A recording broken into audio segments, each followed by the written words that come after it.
So welcome again to our question session, and thank you Father Stephen again for opening up for our parishioners to receive clarification in many questions that they sent us, and keep sending them, please. It's very important for us. And as I said before, we are trying to answer them as they come in. So right now we have several questions and we have answered them. And today's question is actually a very important one. It's kind of like a hot topic nowadays in our Catholic world, and it's about homosexuality. And the question is, I'm going to read, okay? What exactly is the Catholic Church stance on homosexuality? I have heard it said we love the gay people, but not their lifestyle. I know many gay people who have faced much discrimination, but despite that have chosen to come out. Why would they do that if they didn't feel a deep need to do so? And how do we separate a gay person's identity from their lifestyle? Is that not the way God has made them? So we have several questions packed in one.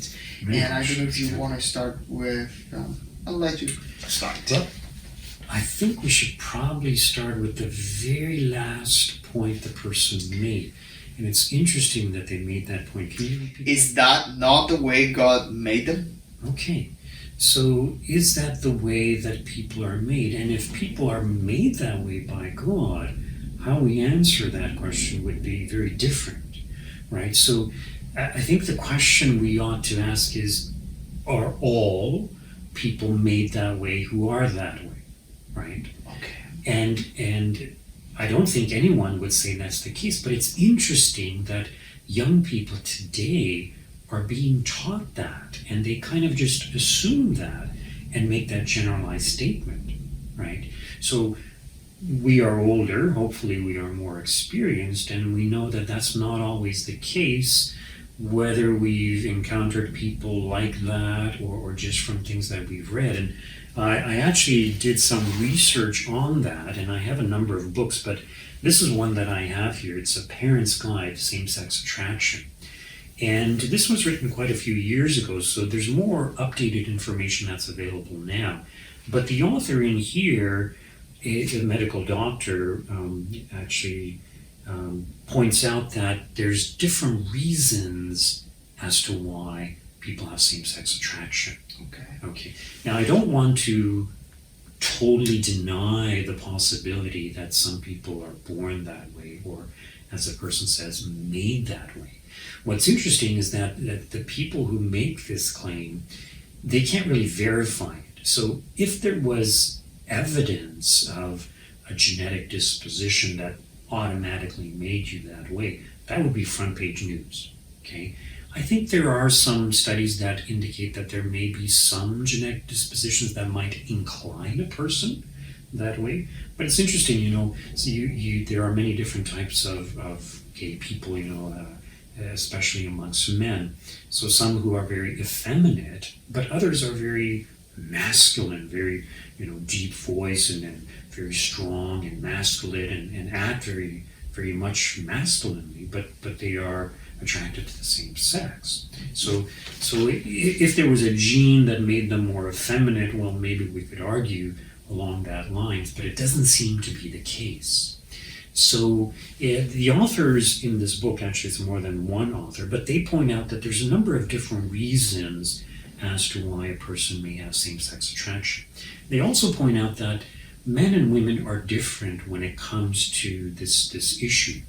And they point out that, especially amongst men, if a young boy is sexually abused by a male, they're going to be more inclined towards the same sex. And part of the reason for this is because when people, their first sexual encounter, whether it's willed or unwilled, it kind of sticks in their brain, in their kind of disposition. And psychologically, they say they want to understand what happened to them to make sense of it.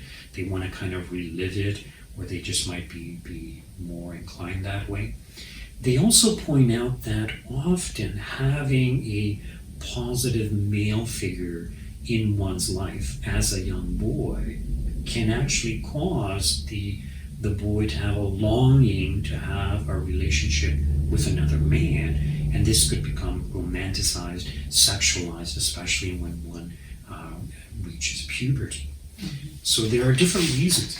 What's interesting is they've done studies, and they also say that second brothers, in other words, if you're a boy and you have an older brother, they say that the second brother or younger brothers tend to have greater instances of same-sex attraction than the firstborn male.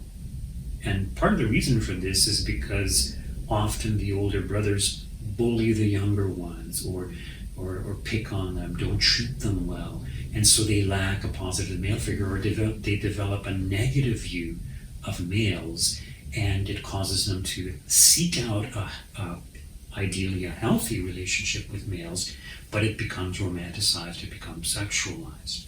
So if you're lacking a father figure, or if you don't have a positive father figure, if you have an abusive father figure, or even an abusive older sibling, older brother, amongst males, this could be a contributing factor. Amongst women, they point out that women are a little bit more difficult to predict in this way. In other words, they don't seem to follow the same pattern. So sometimes women, it's because they see that boys or men are treated with greater privilege, they are able to do things, and being a woman, you're kind of put down, so you become more tomboyish, but also it could affect your sexual dispositions also. In regards to women, women are, when we talk about families, we say the woman or the mother is the heart of the family. So women have a greater capacity for love in some sense. So that's something wonderful about women.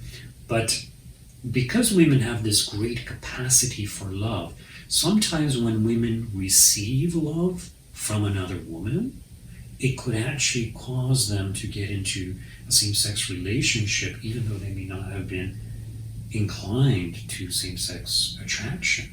So take, for example, a woman, and someone takes an interest in her who happens to be attracted to the same sex, and because of the attention, the love that is shown, and the friendship that develops, it could become romantic, and the person who was not so inclined initially becomes thus inclined later on, and could stay in a relationship like that for quite some time. What's really interesting is that these authors point out that when a child is developing, usually around the age 3, now of course there's going to be different variations with every individual, but they say that around the age 3, a child learns to distinguish between male and female. And sometimes what happens, and this is just one example of why someone might be same-sex inclined, they point out that sometimes what happens is that the child, let's say a male child, associates himself with a female. In other words, identifies himself with the female figure. And so such a person will become very effeminate and in many ways act like many women do. And we certainly see this in among certain men. So these are all just some of the different reasons as to why someone may be thus inclined. And people who say they were born that way, and there are quite a lot of people who say that, but we don't really know what our dispositions were when we were born. Do we remember what it was when we were born? So most of us probably remember, maybe the first thing we remember is when we're age 3. Now, I've heard stories of people remembering coming through the birth canal, and I think that's possible.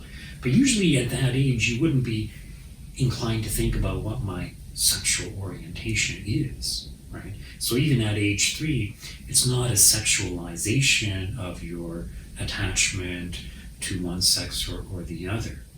You see what I mean? I understand. So let's just jump into the second question she had. I'm trying to go backwards in her questions because it's kind of like an outline. Right. And the second question of this person, I don't know if it's a she or he, the person who wrote it.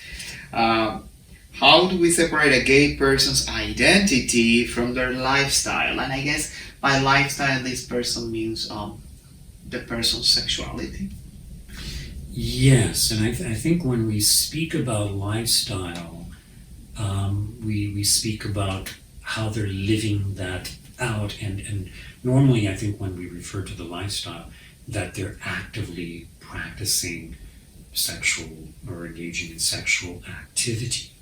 So it is true that often when we speak about these types of people, they tend to identify themselves with their orientation because their sexual orientation is very much part of who they are, which is very true. But normally we don't really consider people, oh, he's this or that person is that based on their sexual orientation. In other words, every person is a person, no matter what their orientation may be.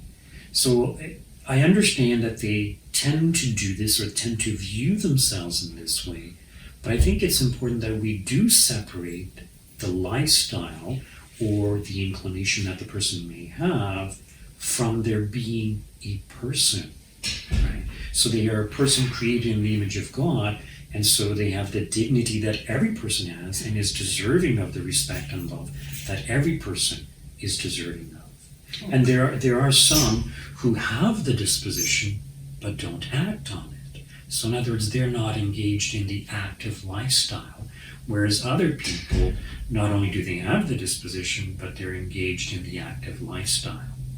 And once again, I think there's a kind of a difference between men and women. So women tend to be more monogamous.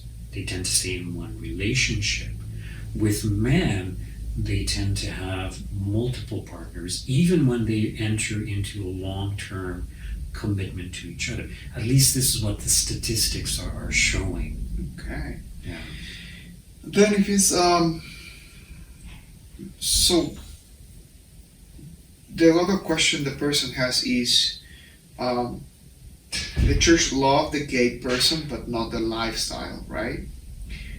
I know many gay people who have faced much discrimination, but despite that have chosen to come out. Come out is revealing everybody. Right. They are gay. Why would they do that if they didn't feel a deep need to do so? Well, yeah, I agree that they do have a need or feel that they need to do so, but getting to the point of discrimination, you see, what's really interesting is that the Catholic Church is accused of discriminating against homosexuals. Now, if you were very, nitpicky, you could say, so what the Catechism states, I can see how they would see that as being discriminatory against homosexuals. But it's not as if every Sunday we preach from the pulpit that, being a homosexual is a bad thing or something. So being a homosexual, it's important to keep in mind that no one chooses to be homosexual. It's something that happens. So whether they are born that way, which I don't deny the possibility of, but there is evidence that people also become that way. But it's not something that they've chosen. It's something that kind of happened to them, whether it was a psychological thing or they were abused or didn't have a positive male figure. It's not something that they've chosen. So we cannot blame someone simply for having a disposition in that way. Okay? But the question mentioned abuse. Was it abuse? The word abuse? No. Discrimination? Discrimination. Yes. Well, abuse. So where do they get this discrimination from? That would be my question. So, the church has this stance, but is it as if the Catholic Church is drilling it into catechism classes and every Sunday that, this is bad? In other words, this is not happening. So where is this discrimination coming from? Do you see what I'm saying? So, they talk about bullying, and why do people bully? We all know bullying is wrong. There's so many programs teaching kids against bullying. Why are children still bullying each other? Do you know why? A lot of it has to do with their upbringing, so their parents, but a lot of it also has to do with peer pressure and the norm. So if because of our fallen human nature, if all the kids are alike and one person is different, if they stick out, even if it's just because of their nationality background or their skin color. If somebody sticks out, there's usually kind of opposition, group opposition to that person. So any minority will possibly, potentially, be discriminated against. Whether you see here in Toronto, it's very multicultural. But in certain rural areas, possibly, where you have only one type of population and you have somebody from a different skin color or background, potentially you're going to have discrimination. And there's even religious discrimination. If everyone in a school is a certain religion and somebody's different, you could have discrimination. So, Father, we would say people come out because they need to have visibility of the visibility of their discrimination. Visibility? No, not so. But I think part of what keeps them initially from coming out is that they recognize that they are somehow different, perhaps even embarrassed by their inclination. And, I mentioned before that the preaching in most Catholic churches is like you're not going to get someone teaching. So even though the Catechism says that it's an inordinate kind of disposition or whatever, it's not as if it's being preached or taught by the church on a local level. It's not as if we're indoctrinating people to have a negative view towards homosexuals and to act as bullies towards them. Do you see what I'm saying? So there is bullying, discrimination, but why is that happening? And I think part of the reason is because the percentage of homosexuals in the world is not that big. So I did some research and they say it's about 2% of the population. Okay.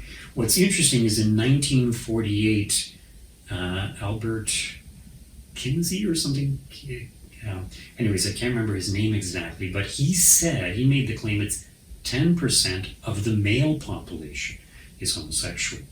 So that doesn't even include the female population. So if you were to include the female population, that percent figure would be much higher. So he was presenting this as evidence, as fact.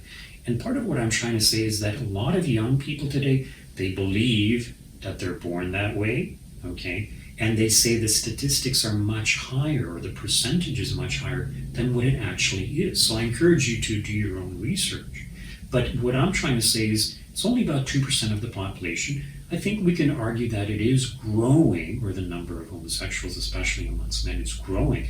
And I think a lot of that has to do with the breakdown of the family, lacking a positive male figure, no male figure, or an abusive male figure in the family, which is becoming more and more prevalent and more common, which also, contributes to more psychological problems. So statistics show that young people today have way more psychological problems than they did in the past.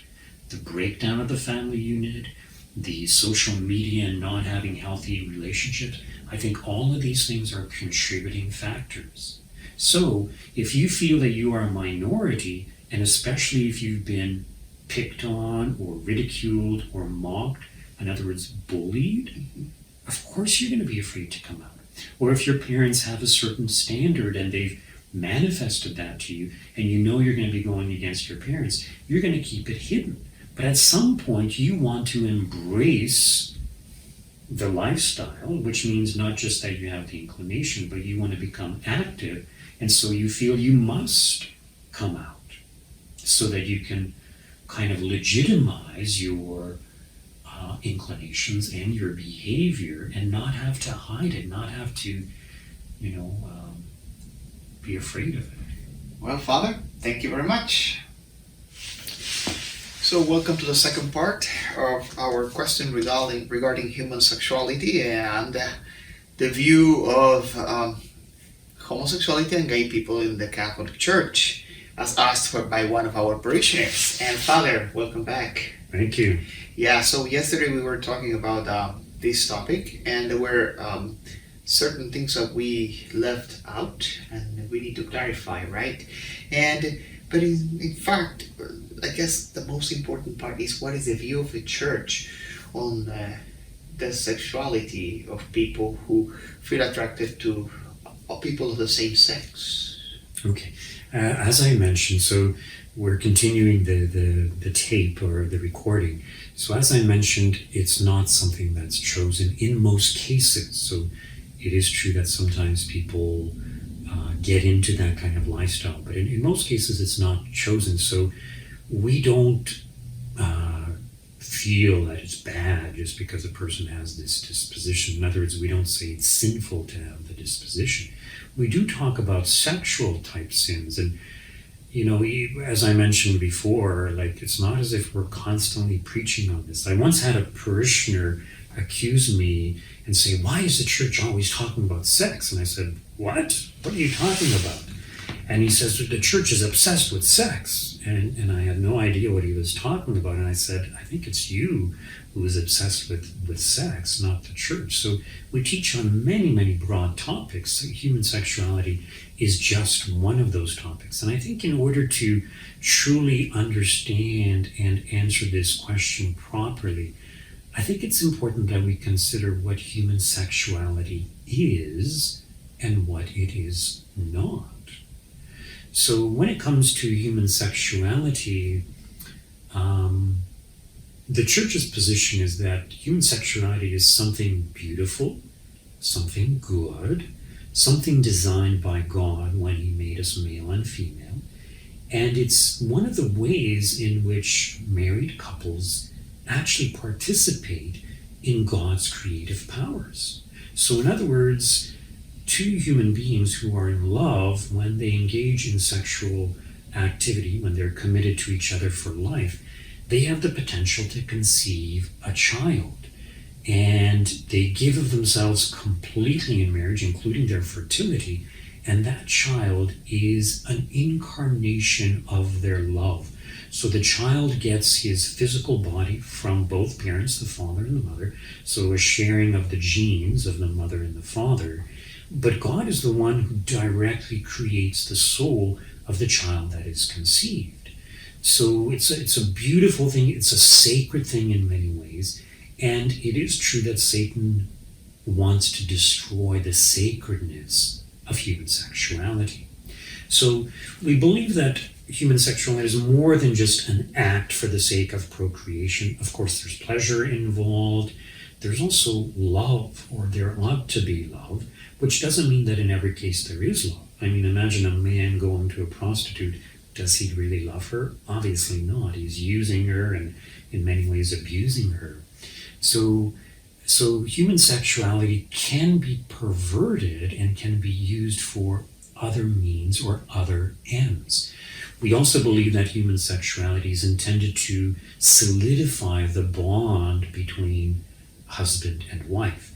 We believe that every time a husband and wife engage in sexuality, that they are renewing their matrimonial consent, that total gift of self of one to the other, including their fertility. So it's kind of a renewal. Every time they have sexual relations, it's a renewal of their marriage covenant. Now, as human beings, we have a fallen human nature, so we are all prone to sin. And we can view sexuality as just something for the sake of pleasure alone. In other words, my goal may be not to show love, but to have self-gratification, self-fulfillment. And the more selfish I become in that view, the more I would treat the other person as simply an object of pleasure.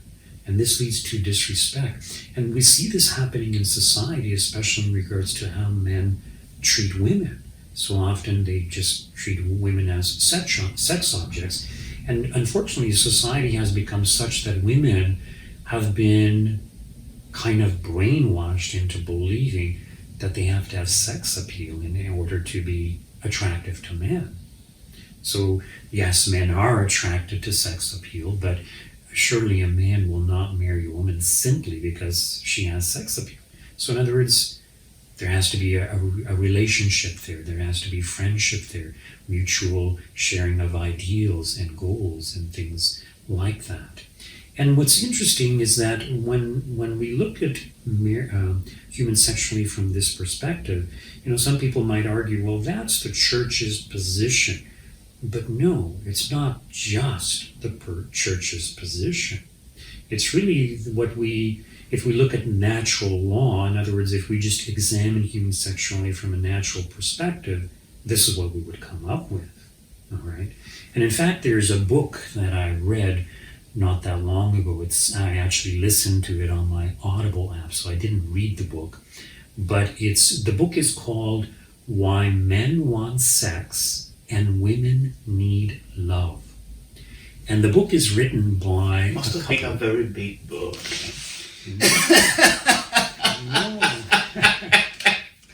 No, it's the book is only about this thick. Okay. I recommended it to a priest friend of mine, and he bought the actual physical book. And he said to me, Father Stephen, there's pictures in here, and it's just cartoon, drawings. But the book is very humorous in many ways. So it's a very light read, very entertaining in many ways.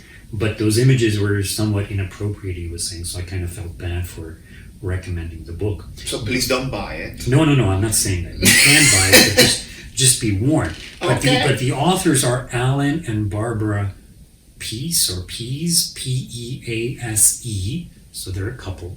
But what's interesting about this book is that they are not Catholics, they're not Christians, at least as far as I know. So in other words, their approach to talking about human sexuality is totally from an atheist perspective.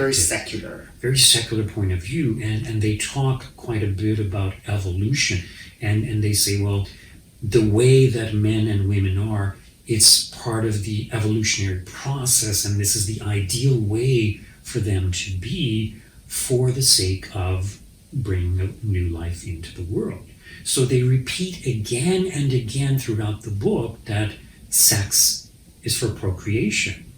Sex is for procreation. So these are atheist, kind of evolutionary individuals looking at and examining human sexuality kind of from a scientific, medical point of view, historical point of view, and they argue that the reason men are always ready is because men were hunters and gatherers. They're the ones who went out, the women stayed at home, but they always had to be capable of performing sexually because the woman has her monthly cycle and the man doesn't know when that's going to be. So the only way they could match up is if the man was always ready to have sexual relations. But anyways, so what I'm trying to say is that they too, from an atheist point of view, say that the main reason for human sexuality is procreation. And the same argument can be made about food. Why do we eat? What is the purpose of food? It's to nourish the body, to sustain the life. So there's a saying that food is for the preservation of the individual, sexuality is for the preservation of the species, of the human species. So we must eat, okay, but the problem is there's pleasure attached to both food and sexuality. So the reason God attached pleasure to food and pleasure to sexuality is so that we would eat and so that couples would procreate. Correct. Okay. So, but the problem is, as I mentioned, because of our fallen human nature, that we can become selfish. So instead of eating healthy, nourishing food or food that is good for us, we can eat junk food because it tastes better. Imagine a young child who lacks self-discipline and just wants to eat candy all day long. Is that going to be good for them? Obviously not. And the same kind of principle can be applied to human sexuality. So just because there's pleasure attached to it doesn't mean that we can engage in any type of sexual activity that we want. Okay? So in regards to the church's moral position, I also want to point out that it's not just the church who makes moral pronouncements regarding human sexuality. I would say that it's kind of common consensus that there is a kind of morality regarding human sexuality, even in the secular world that we live in. So most people traditionally would say that adultery is wrong. Correct. Okay. What's interesting is that times have obviously changed. People have different views. The church was always and still is opposed to the use of artificial contraceptives within the marital act. In other words, we believe that the couple need to be open to the possibility of life and allow God to do his part if the couple should conceive, which is not to say that the church wants couples to have as many children as possible. The church's position is that couples should be generous in bringing forth life into this world. Okay, but it's up to the couples to space their pregnancies, to consider their economic situation, whether they can afford to have a child, and things like that. Okay, where was I going with that? Well, I think you were trying to define what our church believes or teaches about let's say, a man or a woman who desires or to have a relationship with a person of the same sex. Are they going to be discriminated, condemned? What is the teaching of the Holy Mother Church? So, before I get to that, I remembered what I was talking about. So I wanted to say that even in civil society, there's kind of moral standards. And what is very interesting is that the pornography industry, as you know, is very prevalent in society today. It's a very lucrative business as well. Very lucrative business. Yeah, I actually wanted to give you some stats on that. But what's interesting is that I have read more than one article from the secular media acknowledging that pornography is not good, that pornography harms relationships, it's not good for individuals. So in other words, not just the church or people of a religious background who are saying that pornography is bad, even the secular media is saying that. But the problem is that it's become so widespread. And why is the government allowing it? In other words, when I was young, there was a censor board, and they would not allow certain things on TV, or if they did, it was only after 11 o'clock, I believe. They used to call them baby blue movies. So I had never seen them, but every day at 10 o'clock, there would be an announcement that would come on. It's 10 o'clock. Do you know where your children are? In other words, get your children to bed quickly because there might be some viewing on TV that is inappropriate. And nowadays, from what I hear, primetime TV, there's very explicit sexual content. Pornography has become easily accessible and ready available, even to very young children. And in fact, statistics show that young children start looking at pornography as early as age 7. And some of them are addicted by the age of 9, very badly addicted to it. Okay? Also culturally, in some cultures, what is considered pornography is not pornography in other cultures. Definitely. And then when we consider pornography in our mainstream society, might be very different, very strong, very, very heavy in content. Yeah, I wanted to mention something. Quite a few years ago, I had done a funeral, and so when we go to the cemetery to do the burial, I will be driven in the car of the funeral director. So they take me to the cemetery, they may bring me back. So we often chat, just about the weather or whatever, just everyday things. But at this particular funeral, it was Mr. O'Connor, Paul O'Connor. He has a funeral business, the family business on Lawrence Avenue. And we got talking, and somehow we got onto the topic of pornography. And at that time, he was in his 80s. I can't remember how old he was. But we were talking about that very thing that you mentioned, that society has become desensitized. And he said that when he was young, he remembers seeing on a magazine cover the image of a woman's belly button. And he said back then, that was considered pornography. All right. So we certainly changed a lot the way women dress, even how they come to church sometimes. It's very, very inappropriate, right? So it is true that we've become desensitized and people have accepted porn. So the reality is most people think, oh, there's nothing wrong with pornography. But there is. It's a form of unfaithfulness to your spouse if you're married, but it causes you to be addicted. There's all kinds of problems associated with it. They say that some men can't get turned on anymore except if they view pornography. and they become desensitized, so they need kind of greater or more perverse forms of form, which often leads to child porn in the end.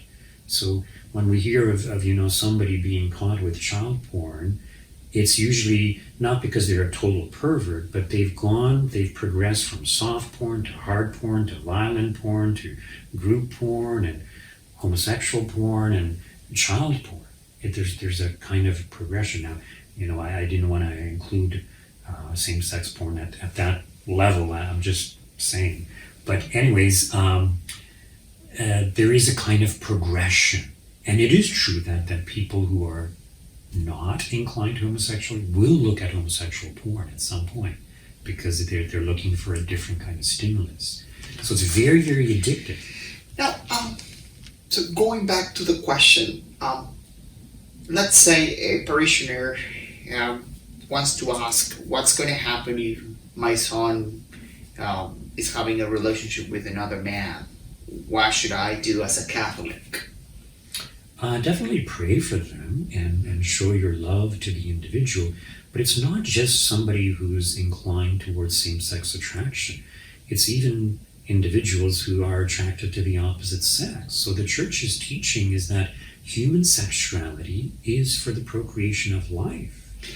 Okay, but the problem is that in today's society that has changed, and partially because of the contraceptive mentality. So in the past, yes, there was adultery, people would have affairs on their spouses, but it was not as common or as frequent as it is today. And the reason is because they didn't have contraceptives, artificial contraceptives, available to them the way that they do today.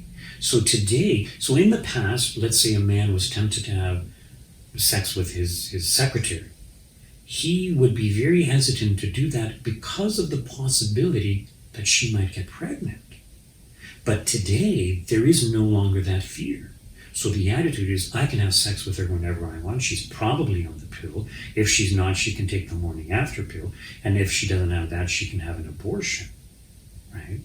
So there's a different view towards sexuality. So sexuality, instead of seeing it as the potential for human life, potential for conception, it's viewed more as a plaything, a pastime, something that is fun to engage in, or just an expression of love and attraction. So there's a lot of one-night stands that still take place. And hookups, there's an app, isn't there? There are many apps, yeah, and they're free. There you go. Yeah. This is the thing. So one thing that I would like you to clarify, being unfaithful to your wife, being engaged in a same-sex relationship with another person, and a hookup culture life, it's a sin. It's against the church teachings in moral sexuality. Yes. It's not that one is less of a sin than others, or that others are going to be condemned more than others, right? Right. Yeah, so any sexual act out of a marriage between a man and a woman, anything outside of that would be considered sinful in marriage. Outside of marriage. So the Church's position is that human sexuality is primarily for the procreation of children, but also to solidify the bond between husband and wife. And it is true that when people engage in human sexuality, there is a bonding that takes place. So young couples, before they're married, once they start engaging in sexual activity, they're more bonded together because they've shared something very intimate, in many ways very beautiful, very physically satisfying, right? So they form this bond, and the problem is that because they form this bond, it kind of blinds them to whether they should really persevere in this relationship and marry this person. And in fact, the authors that I mentioned, Alan and Barbara Pease, in that book that I referred to, they point out that when people engage in sexuality, when they have their orgasm, there is a chemical released in the brain, which is very similar to taking drugs. So the person feels euphoric, ecstatic, very happy. And in some way, this is good. They also point out that what you are engaged in, what you are looking at, you develop a bond with that. So the ideal is that husband and wife develop a bond, okay? If you're looking at pornography, you develop a bond with that. And they also point out that with pornography use, because you can do it anytime you want. If you're in a relationship, there's some restrictions because your spouse might not be in the mood, or it's not the right time, or whatever. But because with pornography it's accessible whenever, that the chemical that's released in the brain, the person becomes desensitized, they need more of a fix. It's kind of like taking drugs. And they've actually done studies where they examine the brain of porn addicts and the regular person. And that part of the brain at the frontal cortex, I can't remember what it's called, but when a person takes drugs, that part of the brain shrinks. Mm-hmm. And that part of the brain is what controls decision making. So when that part of the brain shrinks, you cannot make the right decisions. You will make the wrong decisions. All your decisions will be geared towards your addiction. So someone who's addicted to illegal drugs, they will steal, they will cheat, they will lie in order to get their fix. One of the reasons why we have more crimes against women as well as children is because of pornography. So in other words, the individual can no longer control himself or control his urges. He's fantasizing by watching pornography, but he wants to live it out in real life. So that's also one of the negative effects of pornography. But I wanted to give you some statistics, okay? So in the porn industry, they make over $100 billion every year. Okay, now that's just a figure.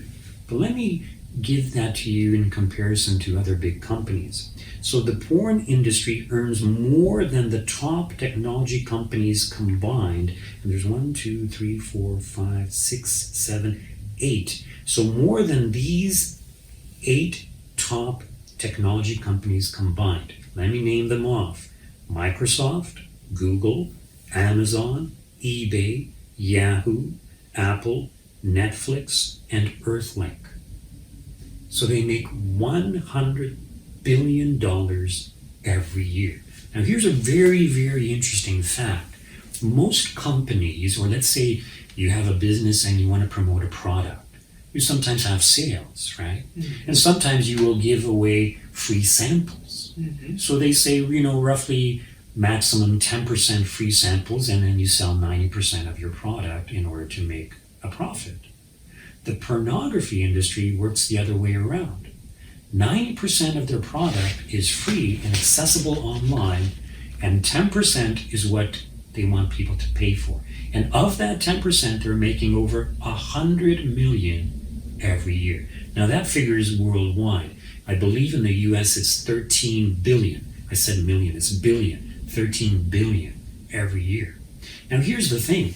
I mentioned that even secular society acknowledges that pornography is wrong. So in other words, there's standards even in society. And the reality is that the majority of people think there's nothing wrong with pornography.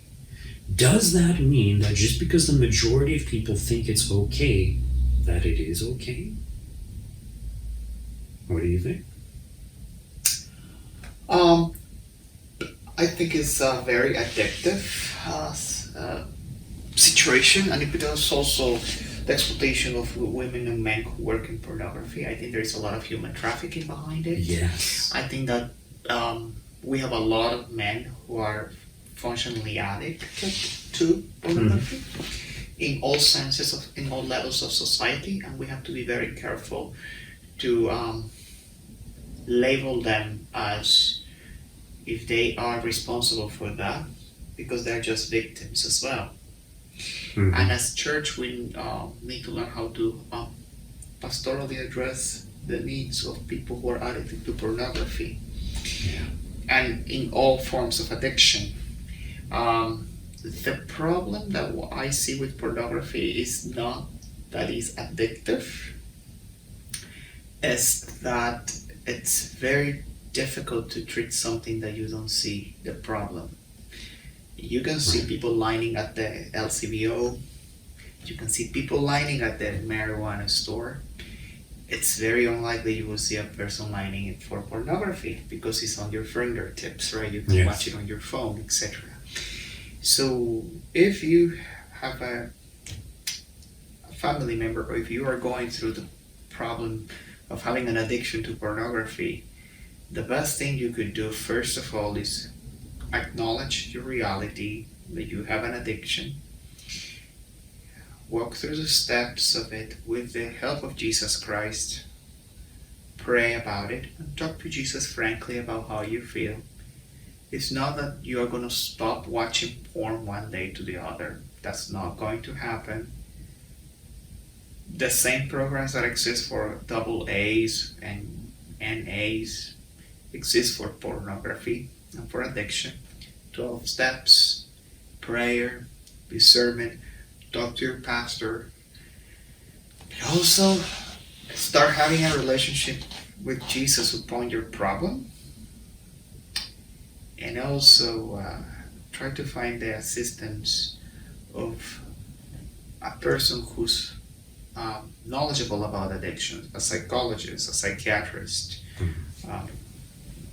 Toronto, Ontario has lots of facilities and lots of availability of counselors and psychologists that you can access online as well, even via text message. And I'm sure they can help you. The church will never try to condemn you because of that, because I really think we understand that you are not a criminal, or you're not trying to offend God. You're just a victim. In many ways, that's right. So often people become addicted to pornography. They didn't choose that, but of course there's a natural appeal. And they say, especially with men, because men are more visual than women are. So men are more easily stimulated visually than women are. So the point I was trying to make is that society has generally accepted pornography as something that's easily accessible, available, and they have the attitude that it's okay. And my point was that it's not okay. And there's that quotation from St. Augustine, I can't remember exactly, but he says that something is what is right, even if everyone is opposed to it, and what is wrong, even if everyone thinks it's okay. Something like that. I can't remember the exact quotation. My dad knows it very well, but I can't think of it right now. Well, St. Augustine wrote a lot. He has a lot of books. Right. He was a bishop. And he was married, and he had a kid and everything. Okay, so what is right, even if everyone is doing it, and what is wrong, even if no one is doing it. Or all the way around. Okay. So, anything else that you would like to add, Father, on the questions? Yes, definitely. So, the question is, if the church and most religions teach that, for example, pornography or other sexual acts outside of marriage is wrong and sinful, and even secular society acknowledges this, as I pointed out, why is pornography allowed? In other words, if our government officials really cared about us, they can put blockers on videos, on what we access in the internet. In fact, I read that in certain universities, the students took a vote and they asked the university to block pornography. So I believe it was a Catholic university. And it wasn't like 100% of the students. Many of them wanted pornography, but the majority of them said no. So they were able to put a blocker on so that the students would not be able to access pornography. And I think this is very prudent and wise, especially when we consider the young children are exposed to it, and all kinds of violent crimes, including child abuse, are resulting from it. But the question that arises is, what makes something to be morally acceptable or not? This was the reason for St. Augustine's quote. So just because the majority of people in society might think that pornography is okay, or some other sexual preference or whatever, doesn't mean it's okay. And 100 years ago, people would never have imagined that same-sex marriage would be allowed. or accepted or even celebrated. So why is it being not just allowed, but it's kind of like in your face? In other words, there's a gay pride parade every year, right? Why do we have this though? In other words, people say, well, they were discriminated against and they were bullied and put down. But here's the reality. I was discriminated against for being a priest. I was called names. I was called a child abuser, a pervert. I was called all kinds of names. More than once I've been attacked. In fact, 1 year we went downtown for, it's the Chrism Mass, and one of the priests was spit upon. Once I was surrounded by a group of youth, and they were very big youth, and they were kind of, asking, are you a priest? And I thought they were going to beat me up or something. They were just other Christians. I didn't know, but I was very afraid. So I am bullied, I am persecuted because of my faith, and a lot of priests are afraid to wear their collar out in public because they're embarrassed of what people might think about them. So why don't we celebrate Catholic Clergy Month? Do you see what I'm saying? So just because there's a group of minorities of one sort or another, does that mean we have to celebrate them? Does that mean we have to indoctrinate children regarding alternate lifestyles? Do you see what I'm saying? Okay? It's very interesting, if you think about it. In other words, the government funds these things. It's not just, a group of people saying, let's get together and have this parade and we'll fund it. No, the government actually funds it. So, and even in regards to the education of children, it's kind of like they're sexualizing young children. I recently received an email saying that Teen Vogue is encouraging young people to how to sext each other. So sexting, right? So sending sex messages to each other. So this is Teen Vogue doing this. Why are they trying to sexualize young people? It's a very interesting question. So in other words, there seems to be an agenda to make society more sexually active and sexually addicted. But why? And as I mentioned in one of my homilies, ultimately we could say Satan is behind it. But there is definitely an agenda. And I wanted to draw the attention of the viewers to a particular document that was issued by Pope Leo XIII. It's called Humani Generis, that's Latin, and I believe that means the human race. It's about the human race. It's an encyclical put out by Pope Leo XIII, so it was way back when, but part of it is difficult to read. It's kind of difficult language, but there's one paragraph, I can't remember which one, and it talks about the fact that certain groups, certain individuals, purposely want to corrupt the morals of society.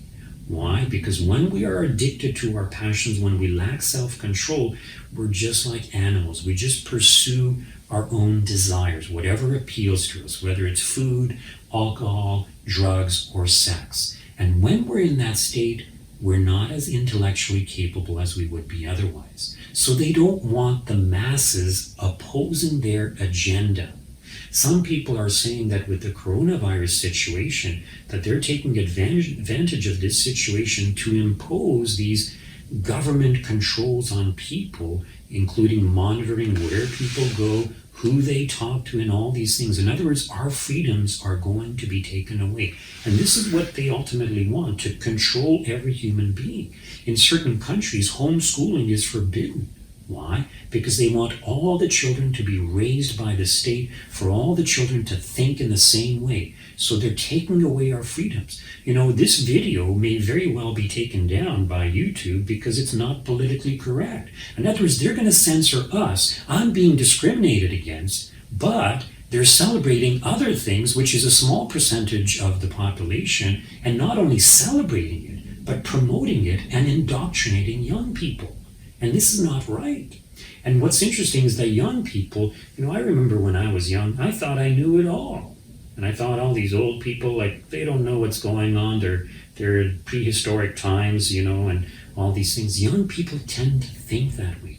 But when we get older, we see things from a broader perspective, and we realize there's harm that comes about from these things. And when it comes to the moral law, the moral teachings of the church, it's not something arbitrary that God makes up. So when we look at sin, and when someone commits sin, we can see the negative consequences of that sin, even from a human perspective, by looking at the empirical evidence.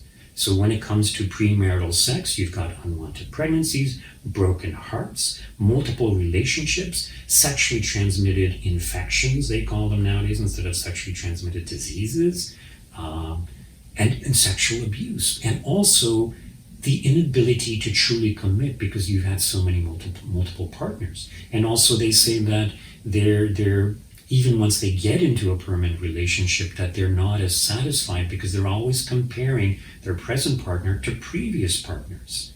So we see all these terrible, terrible effects of sexual immorality in our society. So it's very, very unfortunate that this is the situation. So when the church says we love the individual and we accept that his or her inclination may not have been chosen, so we don't judge them for that.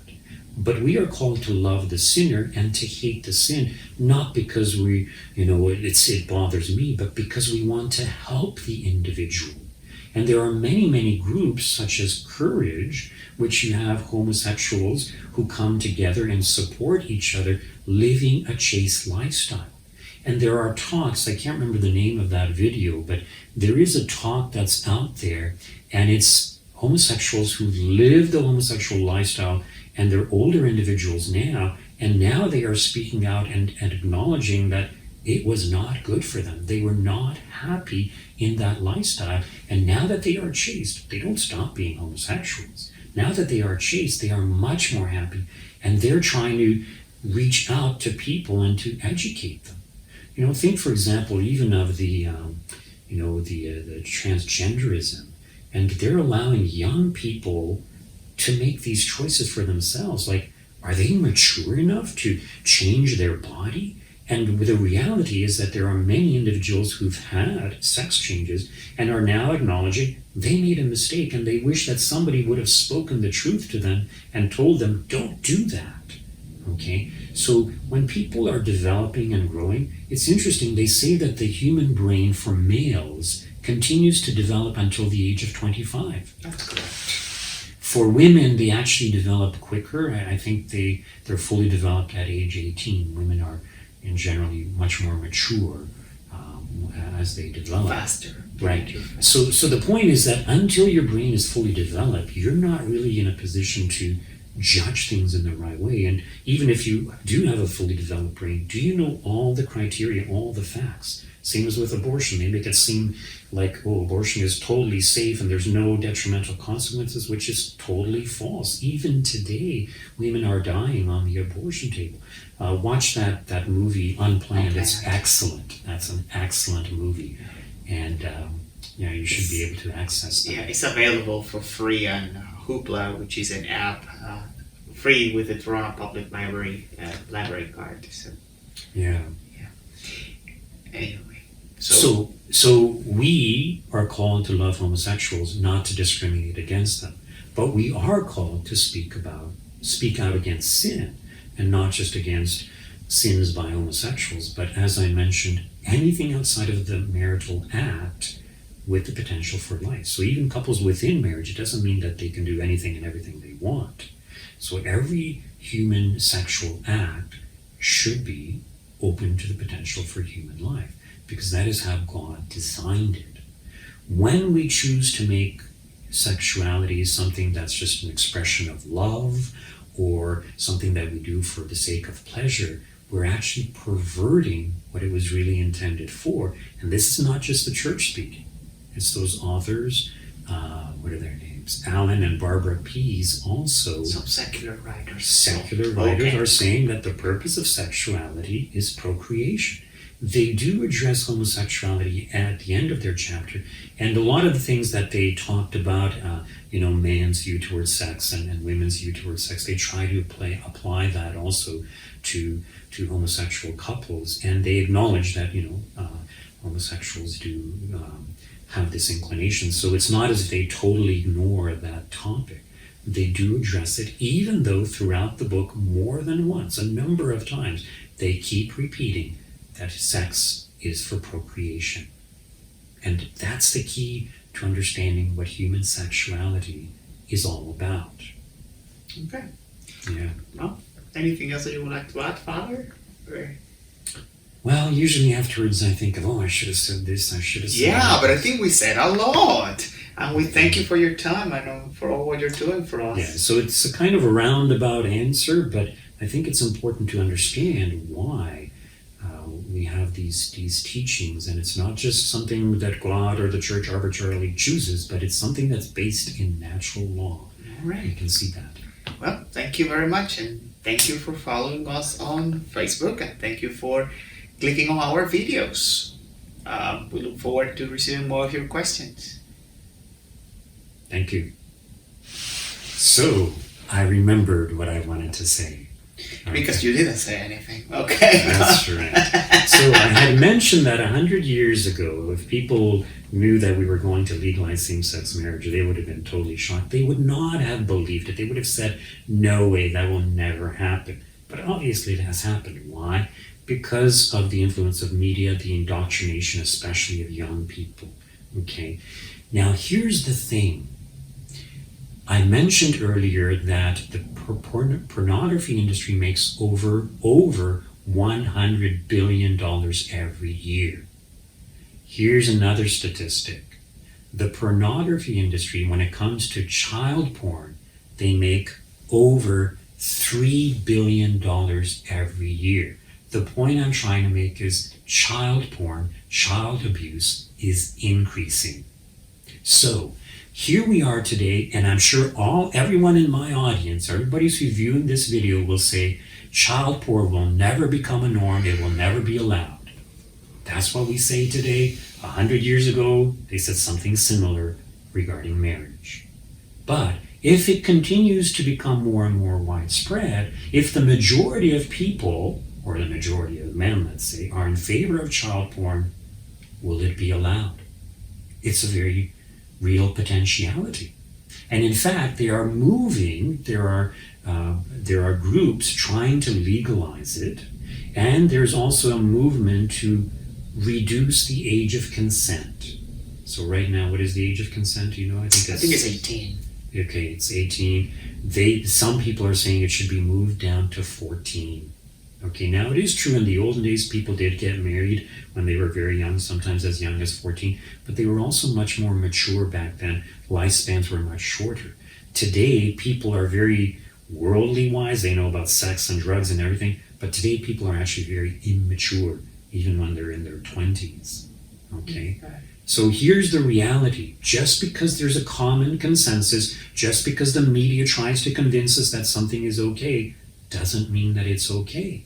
And there is a real danger that if we continue with this trend of sexualizing our young people and making pornography available, which will eventually lead to child porn in many cases, it could become that the majority of people favor child pornography and will think that it's okay. How could anyone think that it's okay? Remember what I said. When we engage in sin, it causes us to be selfish, less concerned about the other human being. So you have violent porn, you have men who are violent even towards their spouses, even in the sexual act. There was that book, what was that book called? That kind of glamorized violent sex. Oh, that's the 50 Shades of Grey. 50 Shades of Grey, that's it, yeah. Great, yeah. So in other words, this kind it's of a movie, yeah. This kind of stuff is becoming more popular, more accepted, right? So in other words, human sexuality is supposed to be an act of love and self-giving, but now it's like mastery, dominance, right? And how can you be a master and dominant, especially over a child, right? That appeals to many people. And in Satanism, they purposely sexually abuse children and do all kinds of horrible things to them. So this is becoming widespread. So it's conceivable that if we don't speak out against immorality, that it becomes the norm and acceptable. This is the reality that we are in, and it's very, very unfortunate.